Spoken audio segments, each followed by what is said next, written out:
우리는 누구나 각자의 길을 걷습니다. 우리는 그걸 인생 또는 삶이라고 말합니다. 그리고 인생에는 황금기라고 불리는 시기가 있습니다. 바로 말년입니다. 그렇다면 왜 말년이 인생에서 가장 중요한 시기일까요? 영국 일간지에서 죽기 직전 가장 후회하는 일을 발표했습니다.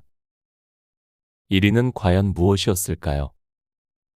죽음을 앞에 둔 환자들은 여태껏 나 자신으로 살지 못했다를 가장 후회했습니다. 하지만 여러분, 이런 생각도 들지 않나요? 다 자기네들 팔자대로 가겠지요. 건강이 제일 우선임을 항상 생각하는데 정작 잘 되지는 않는군요. 맞습니다. 나이가 들면 생각대로 몸이 움직이지 않습니다. 뭐든지 마음대로 되면 얼마나 좋을까요? 그래서 오늘은 운동하세요와 같은 뻔한 말이 아닌 90세 이화여대 교수가 전하는 인생 조언 7가지를 알려드리려고 합니다. 오늘의 영상이 편안한 말년을 보내는데 많은 도움을 줄 거라 확신합니다. 좋아요와 구독 버튼 한 번씩 눌러주셔서 저에게 작은 운들을 모아주시면 감사하겠습니다. 지금부터 시작합니다. 첫 번째, 더 건강해지겠다는 욕심은 일찍 버려라. 남은 인생에서 두려운 대상이 있다면 죽음과 치매다. 스스로 통제할 수 없는 지경에 이르러 사랑하는 사람들을 괴롭게 하는 상황은 떠올리기만 해도 암울하다. 그러나 두려워도 어쩔 수 없다. 오래 사용한 몸에 찾아오는 병을 100% 피할 방법은 없다. 그저 조심하면서 관리하는 수밖에 다른 도리가 없다. 나이가 들면 건강은 나빠진다. 자연스러운 일이다.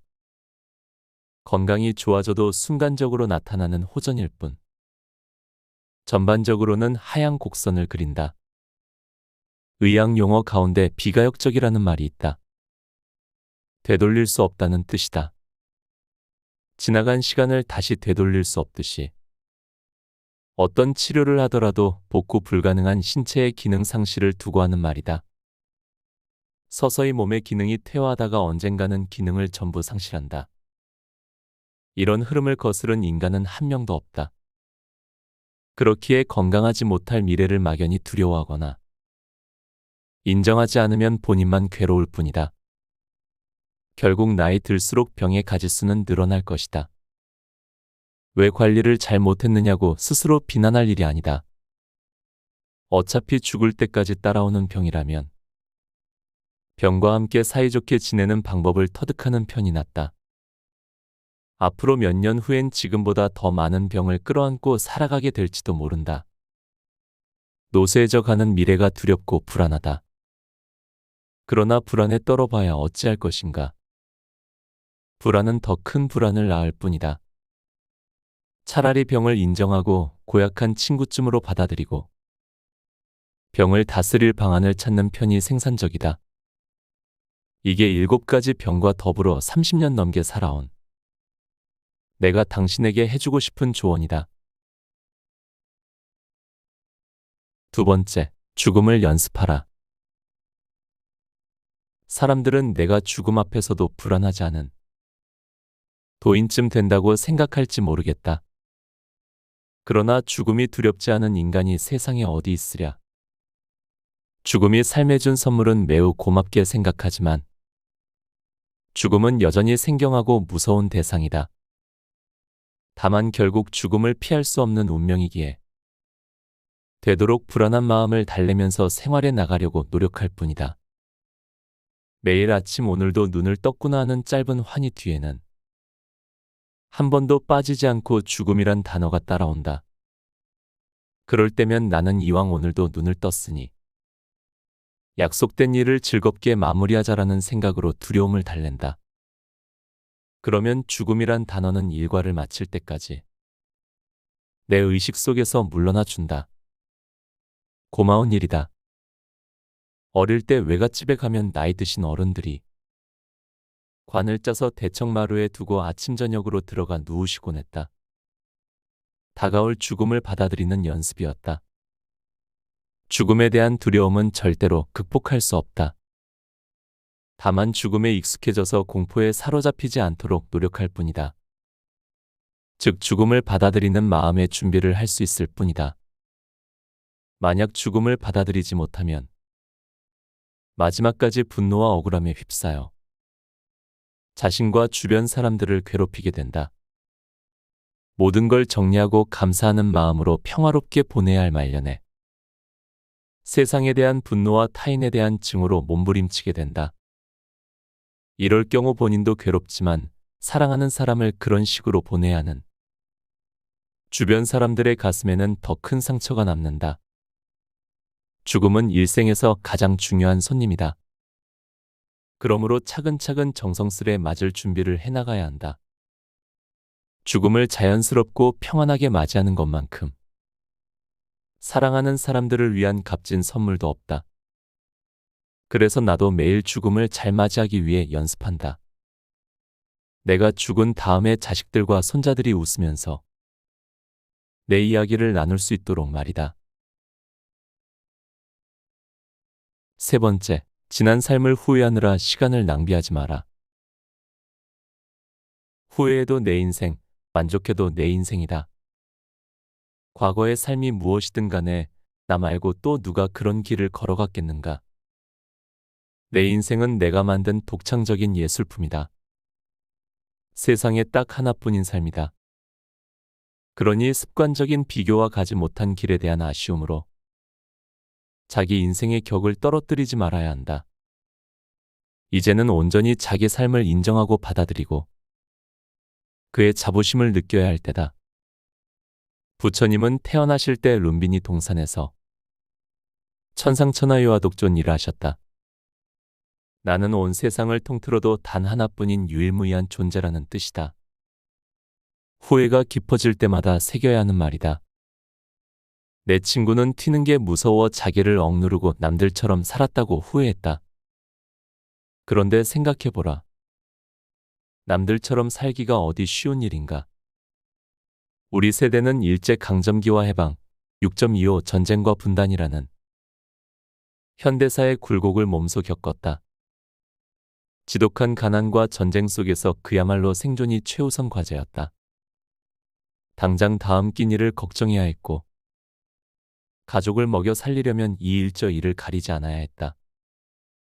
가족들을 위해 제 한 몸 희생하는 게 당연했고 그럴 수밖에 없던 시절이었다. 그런 시절을 거쳐 지금 몸 건강히 살아있고 아이들 모두 제 앞가림을 하고 있다면 그보다 성공한 삶이 어디 있겠는가. 맨몸으로 일구어낸 생의 결실들을 바라보면서 그동안의 노고를 칭찬해 주어야 마땅하지 않겠는가. 지금까지 나는 무엇을 위해 살았나? 내 삶의 진정한 주인은 누구였나? 이런 생각을 한 번도 안 해본 사람이 있을까? 그러나 누가 뭐라고 하든 어떤 삶을 살았든 인생의 주인은 바로 당신이다.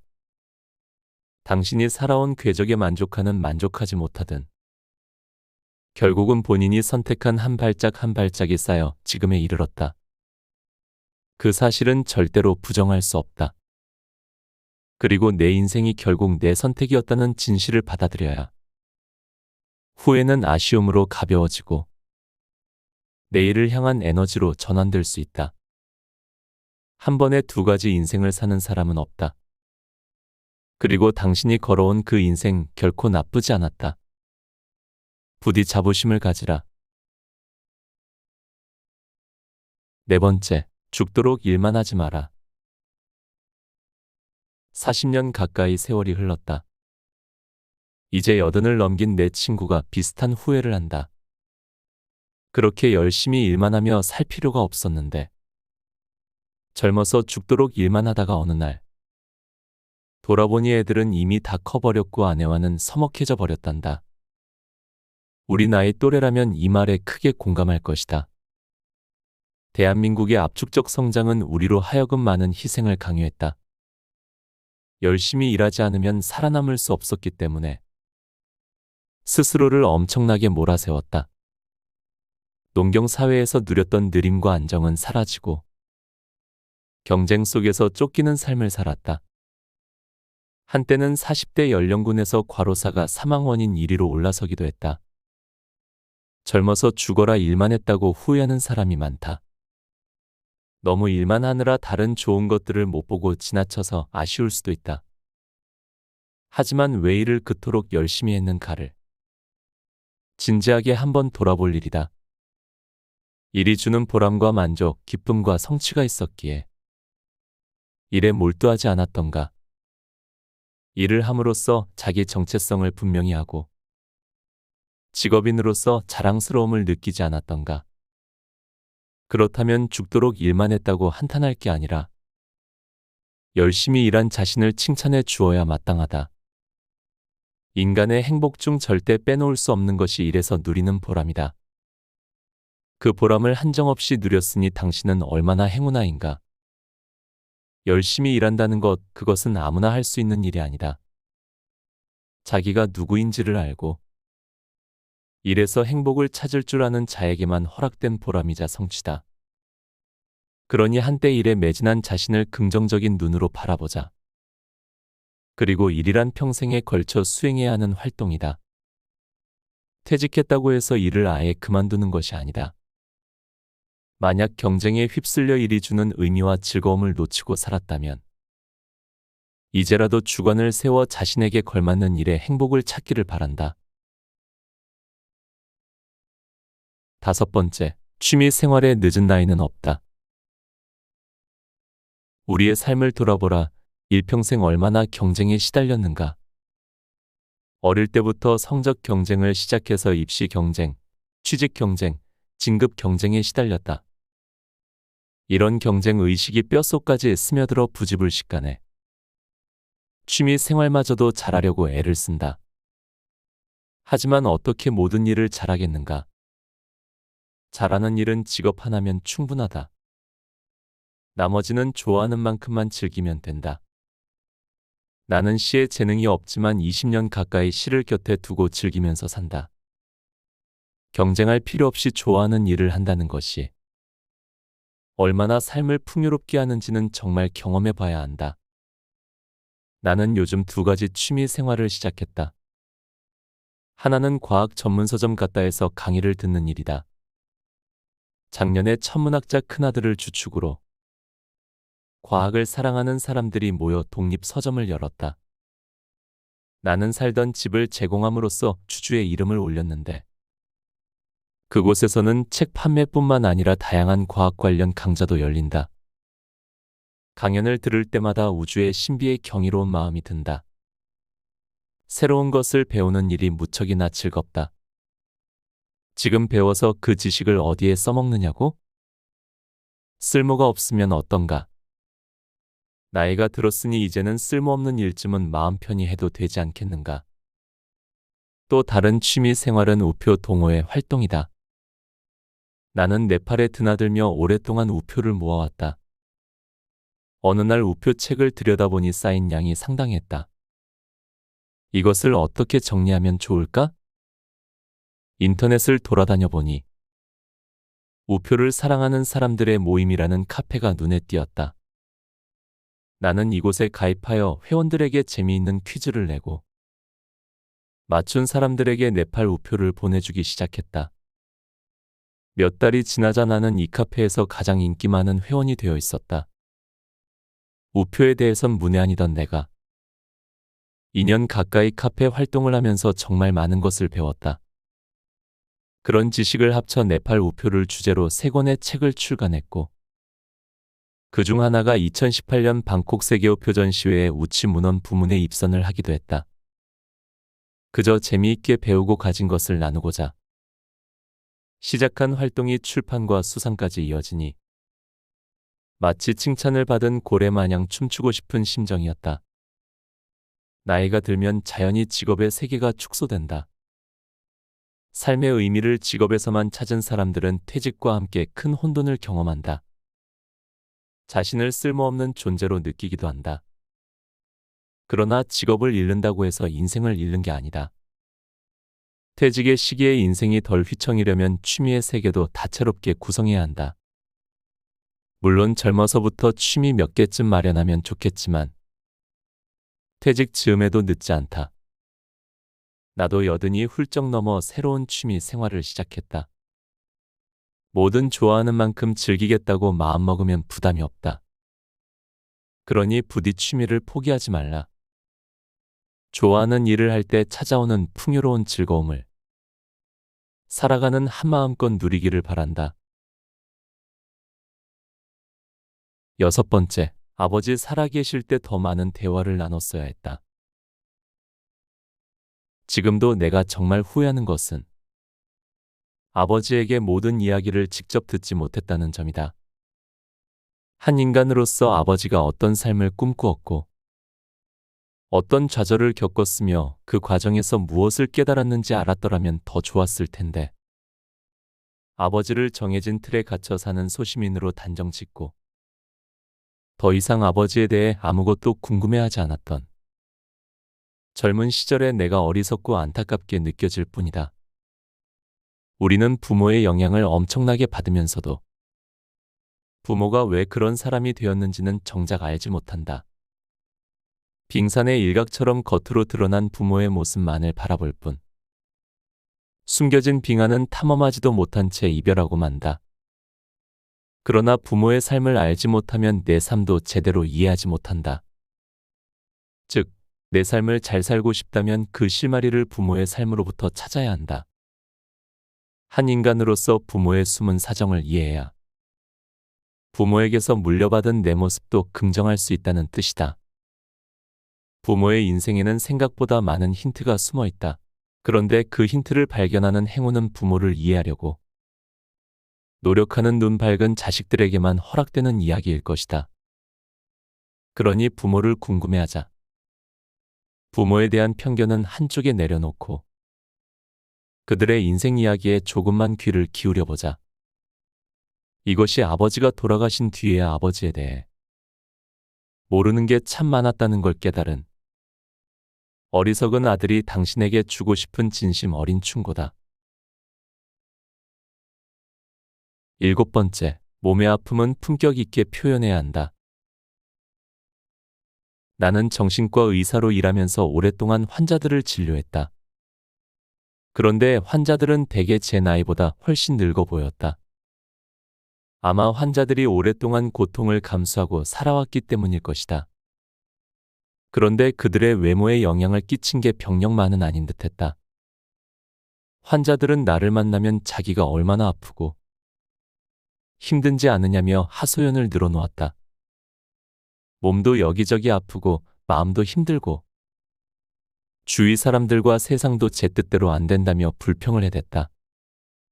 환자들의 아픈 마음을 잘 듣고 객관적으로 구성하여 되돌려주는 것이 정신과 의사의 역할이기에 그들의 말에 귀를 기울였지만 자연인으로서 나는 그때마다 한 가지를 결심했다. 몸이 아프다고 내 마음대로 안 된다고 주저앉아 푸념하지 말자. 명실상부한 노인이 된 지금 과거의 나를 돌이키면 환자의 호소에 공감하지 못하는 젊은 의사의 모습이 떠오른다. 그래서 가슴 한켠에는 환자들에 대한 진심 어린 미안함이 강하게 남아있다. 하지만 이 또한 어쩔 수 없는 일이다. 직접 나이가 들어봐야 노화와 노쇠함을 이해할 수 있다. 그런 의미에서 나이가 들었다는 이유로 여기가 아프다, 저기가 아프다, 힘들다 말해봐야 별 소용이 없다. 아직 젊은 그들은 나이 듦을 이해할 수 없으니까 말이다. 나이 든 자의 품격이란 무엇일까? 노화를 수용하되 지금 현재 누릴 수 있는 일들을 찾아서 즐기는 적극적인 태도가 아닐까? 너희들은 늙어봤냐? 나는 젊어봤다라는 말이 있다. 이 말이 내가 살아봐서 다 아는데 하는 식으로 자기 말이 전부 옳다는 고집을 뜻하는 것은 아닐 게다. 젊어도 봤고 늙어도 봤으니 나이 든 자의 수용력과 표현력은 한층 더 풍부해야 한다는 뜻이 아닐까. 아프다고 징징대거나 힘들다고 푸념하는 식이 아니라 좀 더 세련되고 현명한 방식으로 나의 듦을 표현할 줄 알아야 한다. 그것이 바로 품격 있는 태도일 것이다. 마지막 조언, 나이 들었다고 억울해하지 마라. 나이가 들수록 특히 열등감을 조심해서 다뤄야 한다. 나이가 들면 나빠지는 것이 많다. 우선 건강이 예전 같지 않다. 생활에 활력이 줄어들다 보니 우울감도 쉽게 찾아온다. 경제적으로도 상당히 위축되고 사회적인 영향력도 줄어든다. 특히 우리나라는 굉장한 명함 사회다. 출신 학교, 최종 학력, 공식 직함으로 사람을 구분하길 좋아한다. 그래서 공식적인 위치에서 내려온 은퇴자들은 심리적으로 위축된다. 특히 높은 위치에 올랐던 사람일수록 더 크게 위축된다. 그래서인지 어떤 이들은 은퇴 후에 새로 명함을 만들어 뒷면에 자신이 달았던 공식 직함을 전부 써넣기도 한다. 한마디로 지금은 별 볼 일 없지만 한때 나도 잘 나갔어라는 것이다. 예전에 잘 나가던 시절을 어떻게든 알리고 싶은 그 심정을 모르는 바 아니다. 세월이 흘러 달라지는 것들을 담담하게 받아들이기란 참으로 어렵다. 머리로 이해하긴 쉬워도 가슴으로 인정하긴 힘들다. 하지만 변화를 받아들이지 못하고 현재의 자신을 못나게 여겨서 열등감에 휩싸이면 과도한 짓을 저지르기 쉽다. 한마디로 오버를 하게 된다. 한때 높은 자리에 있었다며 갑질 아닌 갑질을 하려 들고 젊은이들을 향해 자꾸만 훈수를 두고 세상을 향해 과격한 발언을 쏟아낸다. 어떤 사람들은 한창 때 몸을 되찾겠다며 성형에 큰 돈을 쓰기도 하고 각종 건강식품과 운동기구에 집착해서 지켜보는 이들의 안타까움을 사기도 한다. 하지만 아무리 노력해도 우리는 모두 언젠가는 한물간 노인네가 될 수밖에 없다. 지구의 모든 생명체가 종국에는 죽음에 이르듯 인간도 생물학적 사회적 정점을 찍고 나면 쇠퇴의 길을 걸어갈 수밖에 없다. 그리고 그때가 되면 아무리 잘난 체 해봐야 누가 거들떠보지도 않는다. 또 열등감 속에서 자신을 괴롭힌들 누가 연민의 정을 갖고 위로해 주지도 않는다. 냉혹하게 느껴질지 몰라도 자연스러운 현상이다. 그런데도 한창 잘 나가던 과거에 자신을 세워놓고 그것을 이겨보겠다고 애쓰는 이는 얼마나 어리석은가. 누군가 나에게 반드시 필요한 삶의 기술을 하나 꼽으라면 나는 정견이라고 대답할 것이다. 사람에겐 자신을 바로 볼 줄 아는 능력이 필요하다.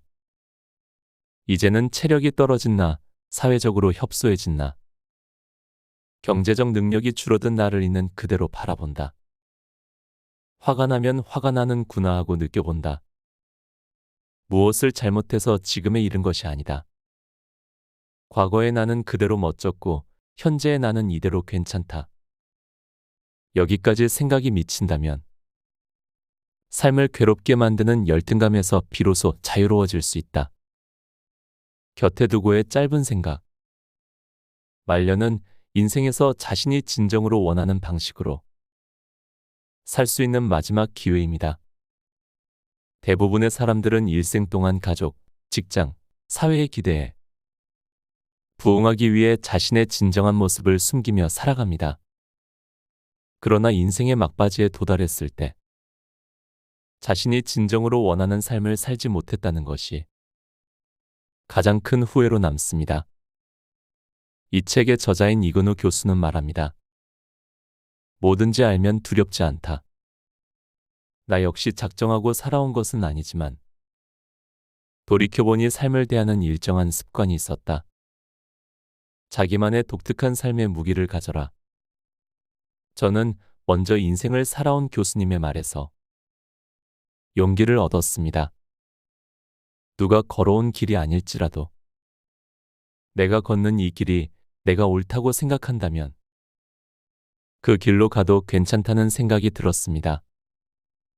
지금의 저는 책을 좋아하는 한 사람으로서 이렇게 책을 읽으며 평생을 살아가고 싶습니다. 이게 밥벌이가 되고 누군가에게는 가치가 된다면 더할 나위가 없을 듯합니다. 그런 저에게 구독자분들의 응원이 정말 큰 힘이 됩니다.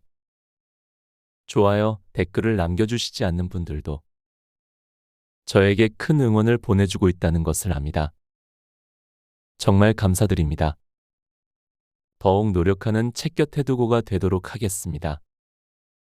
오늘도 함께 해주셔서 감사합니다. 책 100살까지 유쾌하게 나이 드는 법을 읽고